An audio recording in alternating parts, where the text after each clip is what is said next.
আল্লাহর সাথে আমাদের সম্পর্কগুলোর অন্যতম একটি মৌলিক সম্পর্ক হলো তার নিকট দোয়া করা। তার সাহায্যের কাঙাল আমরা।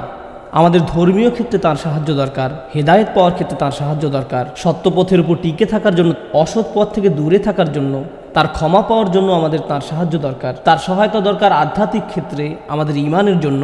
এছাড়াও জীবন পরিচালনার সকল ক্ষেত্রে আমরা তার সাহায্যের মুখাপেক্ষী। আমাদের পারিবারিক বিষয়ে তার সাহায্য দরকার, অর্থনৈতিক ক্ষেত্রে তার সাহায্য প্রয়োজন আমাদের। আপনাদের মাঝে অনেকেই এমন আছেন যারা ভয়ঙ্কর অর্থনৈতিক সমস্যায় নিমজ্জিত। কেউ আপনার সমস্যার কথা বুঝে না, একমাত্র আল্লাহ এবং আপনি ছাড়া আর কেউ বুঝে না। আপনি আপনার সমস্যার কথা কাউকে বোঝাতে ব্যর্থ হয়েছেন, তারা বুঝে না। একমাত্র আল্লাহ ছাড়া আর কেউ জানে না আপনি কি মুসিবতে জীবন অতিবাহিত করছেন। আমাদের সকলেরই কোনো না কোনো সমস্যা রয়েছে।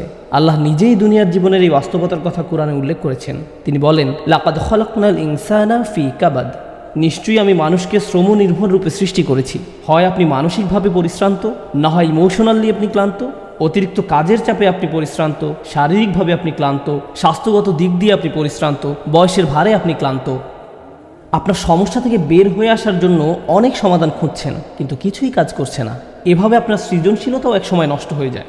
আমরা সবসময় পরিশ্রান্ত জীবনযাপন করছি। আমরা প্রতিনিয়ত কোনো না কোনো সমস্যায় জর্জরিত। এই সমস্যাগুলো আমাদের চিন্তাশক্তির বেশিরভাগ অংশ দখল করে রাখে। অনেক সময় ইতিবাচক চিন্তা করার জন্য নিজের উপর জোর খাটাতে হয়, কারণ আপনি যদি জোর করে ইতিবাচক চিন্তা না করেন, তাহলে নেতিবাচক চিন্তাগুলো সবসময় এসে আপনার মাথায় জড়ো হয়ে থাকে। সব সমস্যা যেগুলো সমাধান দরকার, এগুলো নিয়েই আমরা সবসময় চিন্তামগ্ন থাকি। আল্লাহর সাথে আমাদের সম্পর্কগুলোর একটি হলো আমরা যেন আমাদের সমস্যাগুলো সমাধানের জন্য তার নিকট দোয়া করতে পারি। আমাদের যা যা দরকার আমরা যেন সেটা তার নিকট চাইতে পারি। তো আজ আমি যে বিষয়টি নিয়ে কথা বলতে চাই, এমন একটি সিক্রেট উপাদান যার মাধ্যমে আমরা আল্লাহর নিকট যা ইচ্ছা তাই চাওয়ার সামর্থ্য অর্জন করতে পারি। আমরা সবাই বিভিন্ন জিনিস আল্লাহর কাছে চাই, আর সেটা হতে পারে আল্লাহ এবং বান্দার মাঝে একান্ত গোপন কোনো ব্যাপার। আপনি যদি আসলেই আল্লাহর নিকট থেকে আপনার দোয়ার উত্তর আশা করেন, তাহলে কিছু শর্ত আগে পূরণ করতে হবে। আর তার মাঝে অন্যতম একটি গুরুত্বপূর্ণ ব্যাপার যা কোরআনের সর্বত্র বিশেষ জোর দেওয়া হয়েছে, তা হলো আমাকে এবং আপনাকে সবার আগে আল্লাহর নিকট নিঃশর্ত ক্ষমা চাইতে হবে। তার নিকট কোনো কিছু চাওয়ার পূর্বে আপনাকে ক্ষমা চাইতে হবে। আপনাকে ক্ষমা চাইতে হবে। আমার আপনার যে প্রয়োজনগুলো আছে সেগুলো চাওয়ার পূর্বে আমাদেরকে আল্লাহর নিকট পরিপূর্ণ আন্তরিকতার সাথে ক্ষমা চাইতে হবে।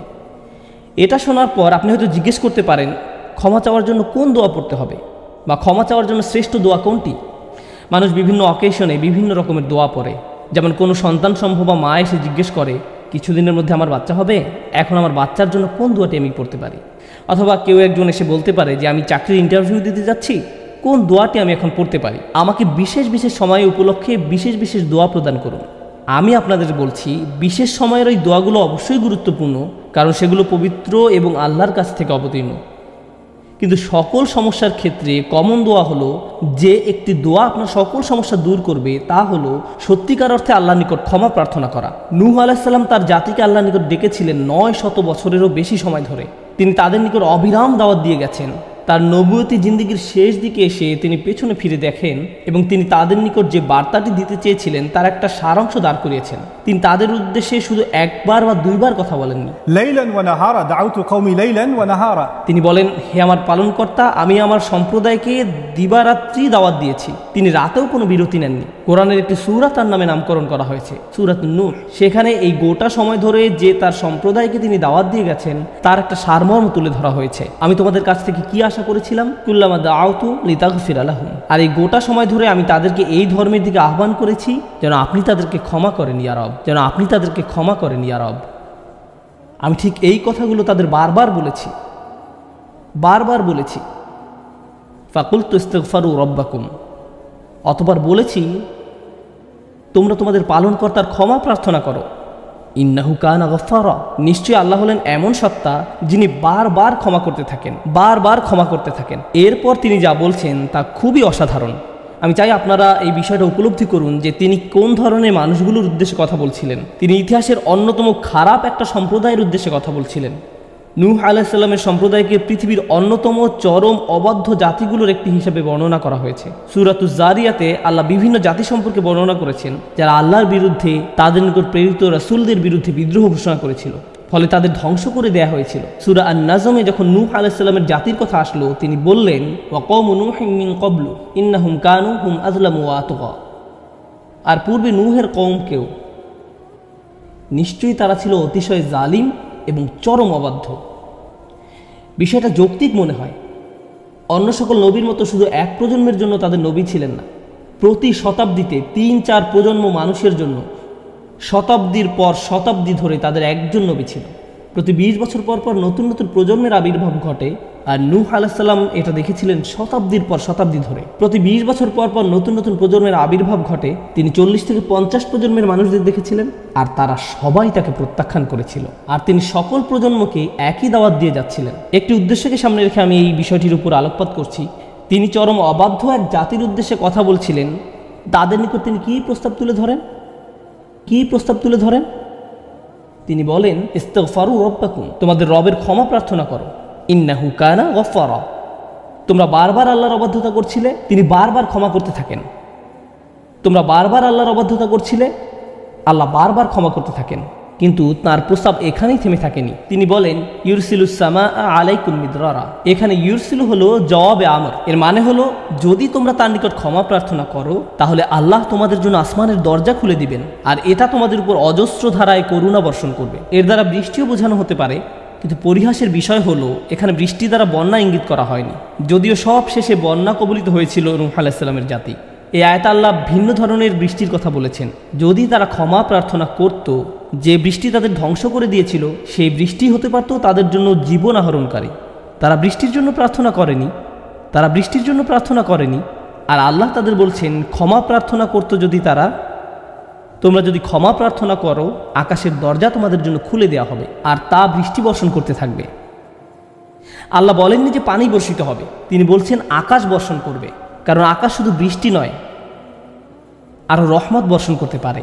আকাশ থেকে ক্ষমা আসে, আকাশ থেকে প্রশান্তি আসে, বিশ্বাস আসে, রিজিক আসে, সমস্যার সমাধান আসে আসমান থেকে। তিনি তোমাদের জন্য আকাশ খুলে দিবেন, আর আকাশের সকল সম্পদ তোমাদের উপর অঝোর ধারায় বর্ষিত হতে থাকবে। আর তোমরা এতদিন রহমতের ভাগিদার হতে পারছিলে না, কারণ তোমরা ক্ষমা প্রার্থনা করনি।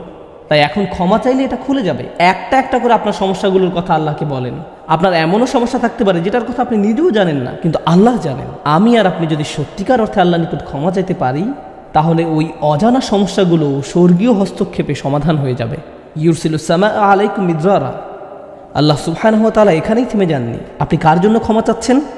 আপনার নিজের জন্য। ইস্তাগফিরু রাব্বাকুম, তোমরা নিজেদের জন্য ক্ষমা প্রার্থনা করো। আল্লাহ বলেন, ওয়ায়ুমদিদকুম বিআমওয়ালিন ওয়া বানিনা, তোমাদের ধন সম্পদ, তোমাদের সন্তান সন্ততি বাড়িয়ে দেওয়া হবে। তিনি ধন সম্পদ এবং সন্তান সন্ততি দিয়ে তোমাদের ঐতিহ্যকে সমৃদ্ধ করে দিবেন। এমন সম্পদ নয় যা আপনাকে আল্লাহর কাছ থেকে দূরে সরিয়ে দিবে, কারণ এই টাকা দেওয়ার কথা এসেছে আপনার ক্ষমা চাওয়ার প্রেক্ষাপটে। তিনি আপনাকে ভালো অর্থ দিবেন, যা আপনার জন্য দুনিয়াতে এবং পরকালে কল্যাণ নিয়ে আসবে। তিনি আপনাদের ভালো সন্তান দান করবেন, যারা আপনার জীবিত থাকা অবস্থায় ভালো কাজ করবে, তারা আপনাদের সম্মান করবে, ভালোবাসা দেখাবে, আনুগত্য করবে, আপনি তাদের দেখে গর্বিত হবেন।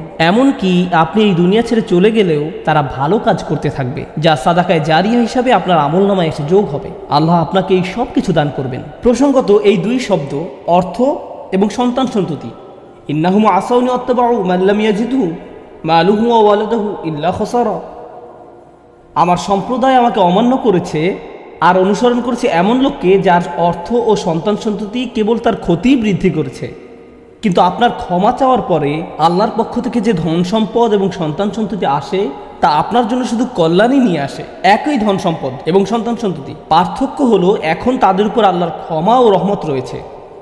বিষয়টা এমন যেন তারা দূষিত হয়ে গিয়েছে, যতক্ষণ না আল্লাহ তার ক্ষমার মাধ্যমে তাদের পরিশুদ্ধ করেন। আল্লাহর নিকট ক্ষমা প্রার্থনা করলে কত শত পথ আপনার জন্য খুলে যাবে। আসমানের দরজা আপনার জন্য এমনভাবে খুলে যাবে যে আপনি কল্পনাও করতে পারবেন না। আপনি সব কিছু আরো ভালোভাবে বুঝতে পারবেন। আপনার ব্যক্তিগত সমস্যাগুলো দূর হতে শুরু করবে। উদাহরণস্বরূপ রাগের কথা ধরা যাক। রাগ হওয়া থেকে মুক্তি পাওয়া আসলেই অনেক কঠিন। বহু মানুষ খুবই সমস্যাপূর্ণ জীবনযাপন করে, খুব অল্পতেই রেগে যান, কিছু একটা তাদের সামান্যতেই ক্রোধান্বিত করে, আর তারা এর সাথে লড়াই করতে পারেন না। তারা তাদের এই সমস্যাটা বুঝতে পারেন, কিন্তু নিজের কাছে অসহায় হয়ে পড়েন এবং মনে মনে ভাবেন, না, আমার পক্ষে এই রাগ হওয়া থেকে মুক্তি পাওয়া সম্ভব না। হুদায়বিয়ার সন্ধির সময় সাহাবীরা খুবই রাগান্বিত হয়ে পড়েছিলেন। তাদের রাগ দূর করা সম্পর্কে আল্লাহ কি বলছেন? তিনি বলছেন, ওয়া আনজালাস সাকিনাতা ফি কুলুবিল মুমিনিন, তিনি আকাশ থেকে বিশ্বাসীদের অন্তরে প্রশান্তি নাজিল করলেন। প্রশান্তি আমাদের নিজেদের কাছ থেকে আসে না, আমরা নিজেদের প্রশান্ত করতে পারি না। মুসা আলাইহিসসালামের মা ভয়ে টেনশনে প্রায় মারা যাচ্ছিলেন, যখন তার ছোট শিশু একটা বক্সে বন্দি করে পানিতে ভাসিয়ে দিলেন। লাউলা আর রাবাতনা আলা কলবিহা, যদি আমি তার হৃদয়কে দৃঢ় করে না দিতাম। তার নিজের পক্ষে সে অন্তরকে দৃঢ় করা সম্ভব ছিল না। ঐশ্বরিক হস্তক্ষেপ বলে এটা ব্যাপার আছে। আল্লাহ তার অন্তরকে দৃঢ় করেছিলেন, যা আমাদেরকে আমাদের ব্যক্তিগত দুর্বলতা এবং প্রবণতা থেকে সুস্থ হতে সাহায্য করে। কিছু কিছু মানুষ অশ্লীলতার প্রতি খুবই আকৃষ্ট হয়ে পড়ে, কেউ কেউ ক্রোধ নিয়ন্ত্রণ করতে পারে না, আবার কেউ কেউ মারাত্মক লোভী, সবসময় শুধু টাকা পয়সা নিয়ে চিন্তামগ্ন থাকে। তারা এইসব থেকে বের হয়ে আসতে চায়, কিন্তু নিজেদের সাথে যুদ্ধ করে পারে না। এই সব সমস্যার সমাধান আসে আল্লাহর পক্ষ থেকে। আপনার একান্ত ব্যক্তিগত গভীর সমস্যার সমাধান আসে আসমান থেকে। বৃষ্টি যেমন পৃথিবীকে পরিষ্কার করে দেয়, তেমনি আসমান থেকে আল্লাহর রহমত এসে আপনার সমস্যাগুলোকেও ধুয়ে মুছে পরিষ্কার করে দেয়। ওয়ায়াজআল লাকুম জান্নাতিন ওয়ায়াজআল লাকুম আনহারা, তোমাদের জন্য উদ্যান স্থাপন করবেন, তোমাদের জন্য নদীনালা প্রবাহিত করবেন। অর্থাৎ আল্লাহ বলছেন, যদি শুধু ক্ষমা চাও সবই দিব। আমি আপনি মনে করি যে যদি আমরা আল্লাহর কাছে ক্ষমা চাই তাহলে শুধু ক্ষমা পাবো, কিন্তু আল্লাহ বলছেন যদি ক্ষমা চাও তাহলে এমন কিছু নেই যা আমি তোমাদের দিব না। বিষয়টা এমন যে আপনি ইচ্ছা করলে এক এক করে বিভিন্ন জিনিস চাইতে পারেন, অথবা শুধু ক্ষমা চান তাহলে সবই পাবেন। কি আর বাকি থাকে? অর্থ, সন্তান সন্ততি, আপনার সকল সমস্যার সমাধানে আকাশ খুলে যাবে, বাগান, নদী, সব কিছু আপনার জন্য প্রস্তুত। মানুষ সাধারণত মনে করে যে যদি তার আল্লাহর ক্ষমা চায় তাহলে এটা শুধু তাদেরকে পরকালে সাহায্য করবে, কিন্তু এই আয়াতগুলো আমাদের বলছে না। এই আয়াতগুলো আমাদেরকে বলছে যে না, আল্লাহ শুধু আমাদেরকে পরকালেই সাহায্য করবেন তা নয়, তিনি আমাদেরকে এই দুনিয়াতেও সাহায্য করবেন। একবার হজের কথা চিন্তা করুন। আমার আপনার জন্য হজের সবচেয়ে বড় অনুপ্রেরণা হলো আমাদের অতীতের সকল গুনাহ মাফ করে দেওয়া হবে। আমরা নতুন করে আবার শুরু করতে পারবো। যে কাপড়ে আপনি কবরে শায়িত হওয়ার কথা, সেরকম একটি কাপড়ে আপনি হজে যান। এমনকি হজের সময় যখন আমরা মার্চ করি, সেই সম্পর্কে বলা হয়েছে সুম্মা আফিদু মিন হাইসু আফদান নাস ওয়াস্তাগফিরুল্লাহ, অতঃপর তোমরা প্রত্যাবর্তন করো যেখান থেকে মানুষরা প্রত্যাবর্তন করে, এবং আল্লাহর কাছে ক্ষমা চাও। হজের মূল বিষয় হলো আল্লাহর নিকট ক্ষমা চাওয়া। এটাই হজের মূল উদ্দেশ্য। আর সেই হজের সময় আমরা কি দোয়া করি? রব্বানা আতিনা ফিদ দুনিয়া হাসানা অফিল আখিরাতি হাসানা অফিল আখিরাতি হাসানা। প্রতিটি তাওয়াফে একই দোয়া পাঠ করা হয়, যা কোরআন মাজিদে এসেছে। রব্বানা আতিনা ফিদ দুনিয়া অফিল আখিরা রব্বানা আতিনা ফিদ দুনিয়া হাসানা অফিল আখিরাতি হাসানা। আমাদেরকে এই দুনিয়ার কল্যাণ এবং পরকালের কল্যাণও দান করুন। অন্য কথায়, এই দুনিয়ায় আমাদেরকে এমন কল্যাণ দান করুন যা পরকালের কল্যাণকে নিশ্চিত করবে। এরকম কিছুর অস্তিত্ব রয়েছে। আর এই সব কিছু আমরা তখনই পাব যখন আপনি আন্তরিকতার সাথে আল্লাহর নিকট ক্ষমা চাইব। খুতবার এই অংশটার উদ্দেশ্য ছিল আপনাদের নিকট ক্ষমা চাওয়ার কিছু উপকারিতা তুলে ধরা, ক্ষমা চাওয়ার লক্ষ্য বর্ণনা করা। কিন্তু আমরা এখনো বলিনি যে কিভাবে ক্ষমা চাইব। কেউ কেউ কৃত্রিম উপায়ে ক্ষমা চায়, আস্তাগফিরুল্লাহ আস্তাগফিরুল্লাহ আস্তাগফিরুল্লাহ। কারো কারো জন্য এটা এত নকল যে একবার আলী রাদিয়াল্লাহু তাআলা আনহু একজনকে এরূপ করতে দেখে বললেন, তোমার ইস্তেগফারেরও ইস্তেগফার প্রয়োজন। এর মাধ্যমে শুধু জিহ্বার ব্যায়ামই হয়, আর কিছু না। আমি এখন আপনাদের এমন একটি বিষয়ের কথা বলবো যা আমাদেরকে আল্লাহর নিকট ক্ষমা চাওয়া থেকে বিরত রাখে। বিষয়টা একজনের কাছে কতটুকু প্রত্যাশা করা হয় তার সাথে সম্পর্কযুক্ত। কিছু কিছু মানুষ মনে মনে এই সিদ্ধান্তে উপনীত হয়ে যায় যে আমি সারা জীবন ধরে অসংখ্য পাপে নিমজ্জিত ছিলাম, আল্লাহ মনে হয় আমাকে খুব একটা পছন্দ করেন না। কোনো কোনো মানুষ এমনকি এতদূর পর্যন্ত চলে যায় যে বলে ওঠে, আল্লাহ আমাকে পছন্দ করেন না, আল্লাহ আমার উপর খুবই রাগান্বিত। আমি জানতাম আল্লাহ এই কাজগুলো আমাকে করতে নিষেধ করেছেন, কিন্তু তারপরেও আমি করেছি। শুধু একবার নয়, বহুবার এই খারাপ কাজগুলো করেছি। সুতরাং আল্লাহর ভালো মানুষের তালিকায় আমি নেই, আমার নামাজের কোনো দাম নেই। মানুষ যখন নিজের সম্পর্কে এইরকম ধারণা পোষণ করে তখন সে কি করে জানেন? আমি তো খুবই খারাপ মানুষ। আপনি কি আমার জন্য একটু দোয়া করতে পারবেন? কারণ আমি ইতোমধ্যে দোয়া করার যোগ্যতা হারিয়ে ফেলেছি। এখন আপনাকে আমার জন্য দোয়া করতে হবে, কারণ আমি আশা করছি আল্লাহ অন্তত আপনার দোয়া কবুল করবেন। এতে হয়তো আমার একটা সুযোগ তৈরি হতে পারে, কারণ আমার কথা তিনি শুনবেন না। আপনাদেরকে আবার একটু পিছনে নিয়ে যাই। নূহ আলাইহিস সালাম কাদের কাছে আল্লাহর নিকট ক্ষমা চাওয়ার এই প্রস্তাব তুলে ধরেছিলেন? নূহ আলাইহিস সালাম কি এমন মানুষদের নিকট এই প্রস্তাব তুলে ধরেছিলেন যারা সারা রাত মসজিদে কাটাতো, যারা প্রতি বছর হজ পালন করতে যেত, রোজা রাখত এবং অন্যান্য সৎ কাজ করত? না, নূহ আলাইহিস সালাম ক্ষমা পাওয়ার এই প্রস্তাব তুলে ধরেন ইতিহাসের অন্যতম একটি বিদ্রোহী সম্প্রদায়ের প্রতি, যারা প্রজন্মের পর প্রজন্ম ধরে বিদ্রোহী ছিল।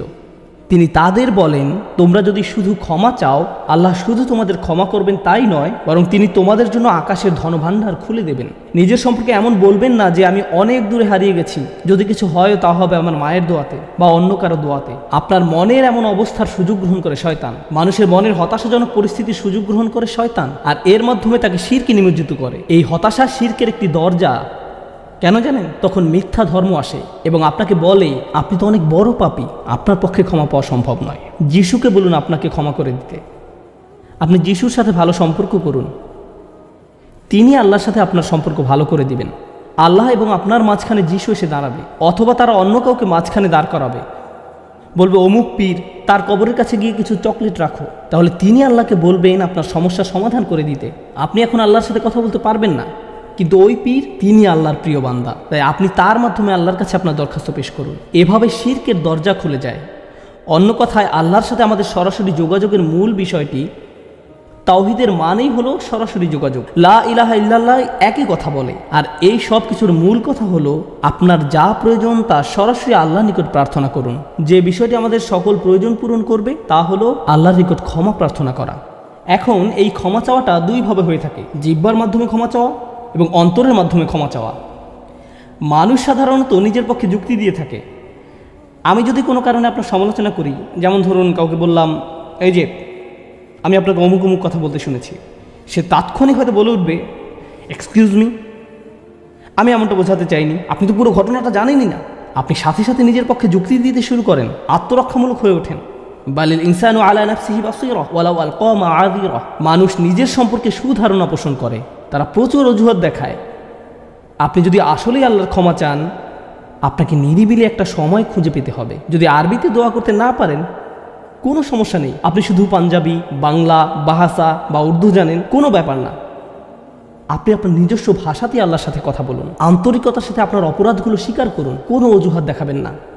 এরকমটা করতে পারা আসলেই কঠিন, কারণ আয়নার সামনে দাঁড়িয়েও আমরা নিজের সাথে মিথ্যে কথা বলি, নিজেকে এভাবে প্রবোধ দেই আমি আসলে অত খারাপ না, আমি যা যা করেছি তার কারণ আছে। যখন আপনি আল্লাহর সামনে দাঁড়াবেন, নিজের কাজের বৈধতা দেওয়ার কথা ভুলে যান। আল্লাহ জানেন আপনি কি অবস্থার মধ্যে দিয়ে যাচ্ছেন, তিনি জানেন এটা কঠিন সময় ছিল, তিনি জানেন অমুক অমুক বিষয় আপনাকে সম্পূর্ণ গ্রাস করে ফেলেছিল। ইয়া রব, আমি অনেক চাপের মধ্যে ছিলাম তাই মদ খেয়েছি। তিনি আপনার সবগুলো অজুহাত সম্পর্কে আপনার চেয়ে ভালোভাবে জানেন।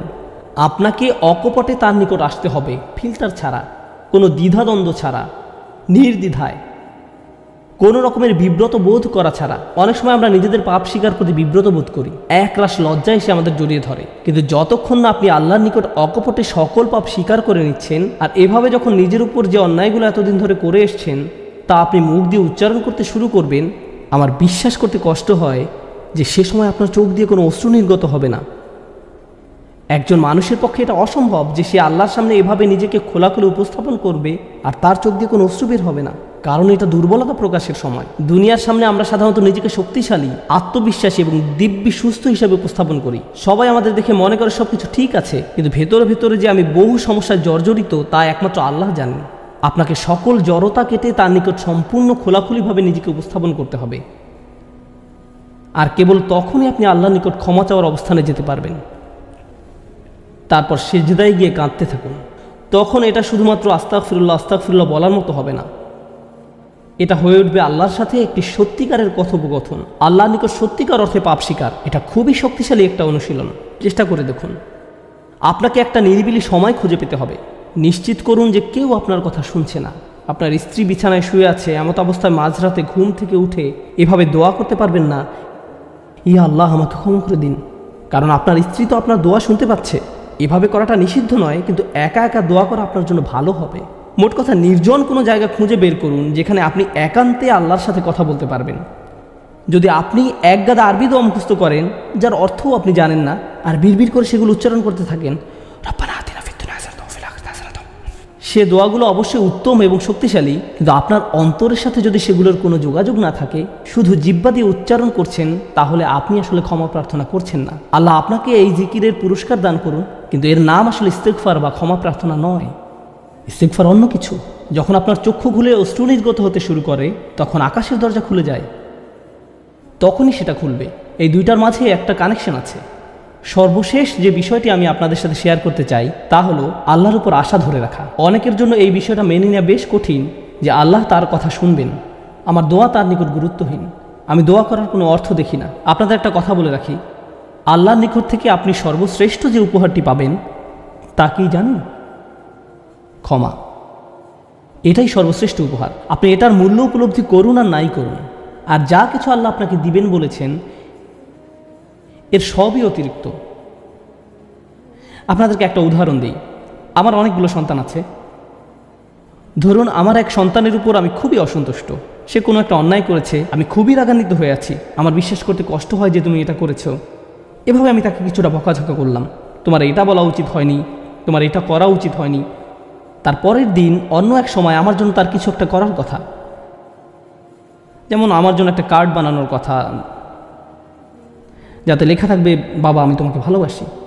সে জিনিসটা আঁকলো, কিন্তু তারপর কি মনে করে কাগজটা টুকরা টুকরা করে ময়লার বক্সে ফেলে দিল। এটা দেখে তার অন্য ভাই বলল, তুমি এটা ফেলে দিলে কেন? জবাবে সে বলল, বাবা আমার উপর খুবই রাগান্বিত, তিনি এটার প্রতি কোনো গুরুত্ব দিবেন বলে মনে হয় না। আমি যদি জানতাম যে সে বিষয়টাকে এভাবে দেখছে তাহলে আমি কি করতাম? আমি কি এভাবে বলতাম যে হ্যাঁ ফেলে দাও? না, বরং আমি আবেগে কেঁদে ফেলতাম, কিভাবে তুমি ভাবতে পারলে যে আমি তোমাকে আর ভালোবাসি না? হ্যাঁ তুমি অন্যায় করেছো, তুমি ভুল করেছো, কিন্তু তুমি এখনও আমার সন্তান। তুমি 1000 বার ভুল করলেও আমি তোমাকে ভালোবাসবো। আমাকে ওই কার্ডটি দাও, আমি সেটা ফ্রেমে বাঁধিয়ে রাখবো, ময়লার বাক্স থেকে নিয়ে গ্লাসে আটকে রাখবো, সারা জীবন ধরে যত্ন করে রাখবো। কেন? কারণ আমি আমার সন্তানদের ভালোবাসি, তারা যতই ভুল করুক না কেন, এমনকি যদি তাদের আচরণ আমাকে রাগান্বিতও করে। এটা শুধু আমি এবং আমার সন্তানদের সম্পর্ক। কিন্তু আমি আমার আর সন্তানদের নিয়ে কথা বলছি না, এই উদাহরণের মাধ্যমে আমি কথা বলছি আমার এবং আল্লাহর সম্পর্ক নিয়ে। আমি ভুল করি, আল্লাহ এমনকি আমাকে বকাঝকাও করেন না। আমি ভুল করার কারণে তিনি আমার উপর বজ্রপাত করেননি, তিনি আমাকে জাহান্নামে নিক্ষেপ করেননি, তিনি আমার হার্টবিট বন্ধ করে দেননি। যখনই আমি মিথ্যে বলি আমি বোবা হয়ে যাই না, প্রতিবার হারাম কিছু খেয়ে ফেলার কারণে আমার হাত অবশ হয়ে যায় না, হারাম কিছুর দিকে তাকানোর কারণে আমি অন্ধ হয়ে যাইনি। তিনি এখনও দিয়েই যাচ্ছেন। আর আমি কিনা চিন্তা করতে শুরু করলাম যে আল্লাহ আমাকে আর ভালোবাসেন না। আল্লাহর সাথে আমার সম্পর্ক একসময় ভালো ছিল, কিন্তু এখন যেহেতু আমি খারাপ হয়ে গিয়েছি তাই ভালোবাসাও এখন হারিয়ে গেছে। তাহলে দোয়া করার কি অর্থ আছে? মনে রাখুন, আল্লাহর মতো কেউ আপনাকে ভালোবাসে না। আমি আমার সন্তান বা পিতামাতার প্রতি যে ভালোবাসা প্রদর্শন করি তা আল্লাহ তাআলা আমার ভেতরে দিয়েছেন। আমরা এমনি এমনি কাউকে ভালোবাসতে সক্ষম নই। ভালোবাসা আল্লাহর পক্ষ থেকে একটি উপহার। যদি আল্লাহর দুইটি সৃষ্টির মাঝে ভালোবাসা এত দৃঢ় হয়, আমাদের পক্ষে কল্পনাও করা সম্ভব নয় যে আমাদের জন্য আল্লাহর ভালোবাসা কত প্রগাঢ়, যে আমাদের জন্য আল্লাহর ভালোবাসা কত গভীর। কেউ এর বিপরীত বললে তার কথায় কান দিবেন না। একমাত্র যে মনে করে আল্লাহ তাকে ঘৃণা করে, তার কোনো আর আশা নেই, সে হলো শয়তান। সে এটা বিশ্বাস করে। তার ক্ষমা চাওয়ার কোনো কারণ নেই, কারণ তার সকল আশা হারিয়ে গেছে আর সে নিজের সম্পর্কে এটা মেনে নিয়েছে। এখন আপনি যদি নিজের সম্পর্কে এরকম মনে করেন, তাহলে কার পথ আপনি অনুসরণ করছেন?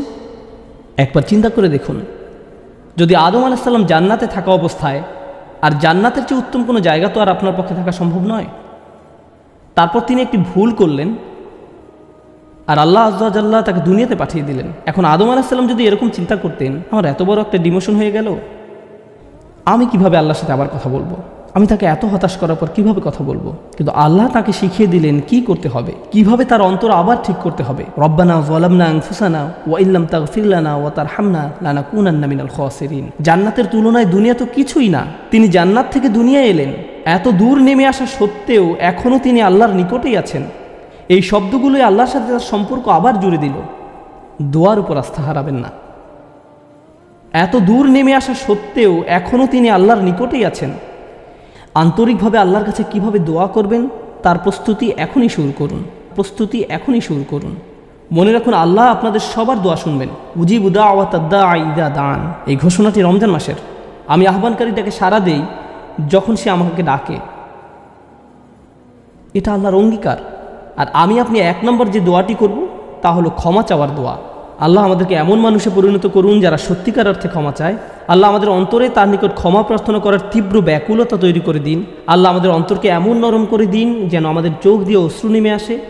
আমরা যারা তার নিকট ক্ষমা প্রার্থনা করি, আমাদের সবার জন্য আল্লাহ আযজা ওয়া জাল্লা তার রিজিকের দরজা খুলে দিন। সর্বশেষ একটা বিষয় মনে করিয়ে দিতে চাই যে আল্লাহ আজ্জা ওয়া জাল্লা অনেক পথভ্রষ্ট জাতিকে ধ্বংস করা থেকে বিরত থাকেন। কেন জানেন? কারণ সেখানে এমন মানুষ রয়েছে যারা আল্লাহ নিকট ক্ষমা চায়। শুধু তাদের মাঝে এমন কিছু মানুষ রয়েছে যারা এখনও আল্লাহ নিকট ক্ষমা প্রার্থনা করে। তাদের কারণেই আল্লাহ গোটা জাতিকে আর ধ্বংস করেন না। ইস্তেগফার করা মানুষে পরিণত হন। আল্লাহ আমাদের সবাইকে রক্ষা করুন।